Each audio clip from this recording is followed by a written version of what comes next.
Assalamu alaikum everyone, my name is Khalif Al Haroun, the head of Innovation Interactive at Vodafone Qatar, and today we've got the iPhone 6 and the iPhone 6 Plus. We're going to be comparing the two devices to an iPhone 5S. Let's go take a look. Alright everyone, so this is the moment that a lot of people have been waiting for. We have the 5S, the iPhone 6, and the iPhone 6 Plus over here. And I thought it would be great to show you the phones side by side so that you can have a little bit of a comparison and also talk about the specs. And what I'm also going to do is talk about the differences between the 6 and the 6 Plus, because it's more than just size, because that might determine whether you want to buy the phone or not. So first of all, let's talk about some basic information, right? The size of the screen on the iPhone 5S is 4 inches at 326 pixels per inch, or ppi. The iPhone 6 is 4.7 inches, also at 326 ppi. The 6 Plus is at 5.5 inches at 401 ppi. So not only is it a larger screen, but it also has a larger pixel density, and that's because it also has a higher resolution, a full HD resolution.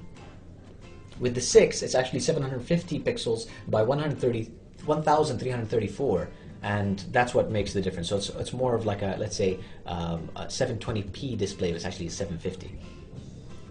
In terms of the processor, on the 5S we have a dual-core 1.3 GHz A7 processor. On the 6 and the 6 Plus, we have a dual-core 1.4 GHz A8 processor, so they're the same in both. In terms of storage options, with the iPhone 5S, we've had the option of 16 GB, 32 GB, and 64 GB, but that's changed now with the 6 and the 6 Plus. With the 6 and the 6 Plus, you can choose 16, 64, or 128. So that means that 64, which used to be the highest, is now the middle option for the 6 and the 6 Plus. In terms of overall support, of course, all of them have Touch ID, all of them have the great screen, all of them have, a 8 megapixel camera and so on. We'll talk about the camera in a second. However, one of the key differences in the 6 and the 6 Plus is the fact that we have Apple Pay. So that means we've got NFC technology built in so that you can use your fingerprint and NFC to pay for stuff. Of course, at stores that accept Apple Pay. Let's talk about the sizes now. So yes, this is the smallest device, the 5S, and now the smallest of the newest generation is the 6, and then you've got the 6 Plus as the largest phone. But in terms of overall thickness and how thin the device is, with the 5S it was at around 7.6 millimeters. The iPhone 6 is 6.9 millimeters, and the 6 Plus is 7.1 millimeters. So let me hold them all close up, side by side, so you can take a look at them. And you can see the difference in thickness. So what's changed with the cameras? Yes, they all have 8 megapixel cameras. However, they've improved the lenses, they've improved the slow motion functionality, for example. With this, if you noticed, with the slow motion, you can take 120 frames per second. But now with the 6 and the 6 Plus, you can take 240 frames per second, which is pretty cool, especially if you love doing that slow motion stuff. With iOS 8, there are a couple of changes as well. So these are software changes. So yes, we also have time-lapse, which is going to be available on the iPhone 5S too. So Apple's taking care of the people who have the older generation. In terms of color options, we've got gold, silver, and gray. Or it's a champagne gold, silver, and space gray. They're the same color options on the 6 and the 6 Plus. However, there are some differences, and again, I'm going to talk about those in a second. In regards to the battery, this is something that's very important. With the 5S, it was up to 10 hours of talk time. With the 6, it's up to 14 hours of talk time. And with the 6 Plus, it's up to 24 hours of talk time. This is according to stats on websites. And of course, when it comes to real-world results, that's something that will come back to you with feedback or an updated information later on. Now what I'm going to do is I'm going to put the 6 Plus to the side for just a moment, and we're going to compare the two devices. And as you can see, with the 5S we've had more of a blocky, let's say square design with the chamfered edges, and now with the 6 and the 6 Plus we have that curved screen that curves perfectly. I mean, it's like it's so flush, it's perfect with the actual curvature of the device itself. But what's changed? Well, you can see that the position of the front-facing camera has shifted from the top to the left. On the right-hand side, not only do we have the SIM port or the SIM tray, but now the power button has shifted from the top to the right. And the reason why they've done that is so that it's easier for you to turn the device on and off. So what else is different?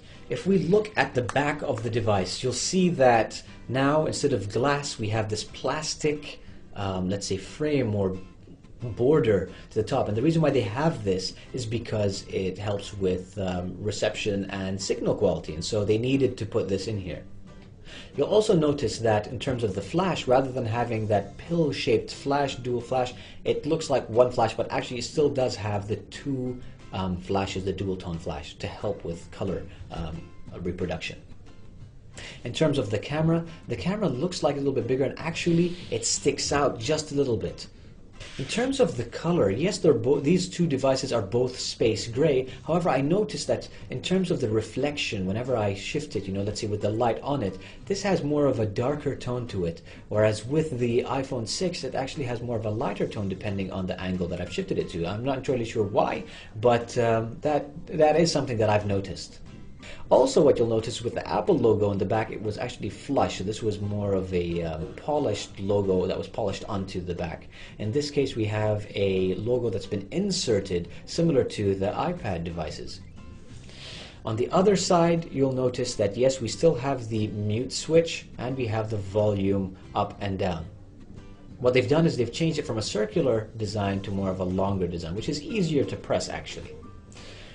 From the bottom, we can see that we still have the lightning port. You see that we still have the headphone jack. Instead of having the dotted microphone and speaker grills, you just have just a speaker grill, and you have this one dot over here, which is the microphone. And on the very top, we have nothing compared to the 5S, where you've got the power button.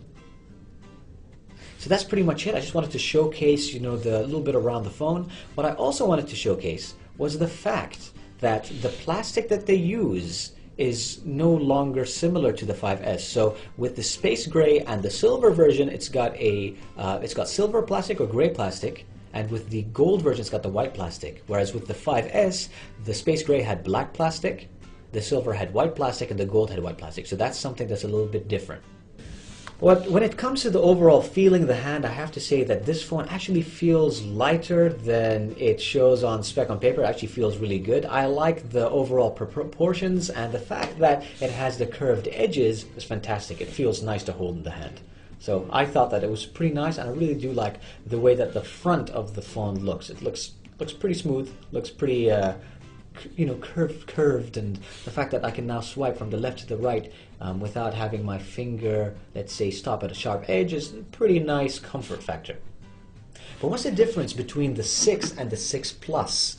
Well, there are quite a few differences. First of all, with the 6 Plus, yes, we do have the larger size, we do have a larger battery, and the 6 Plus also has optical image stabilization. With the 6, we've got digital image stabilization, but with this, we actually have optical image stabilization. What that is, it means that when you take a video or a photo, the lens itself stabilizes to give you the best photo. So that you don't have any of that blurriness, you don't have any of that shakiness.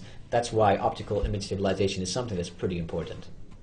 Don't worry if you've got such a big screen as well, because they've also now have this double tap feature which enables you to shift the screen down. I'm going to demonstrate that in another video where I talk about the 6 Plus exclusively.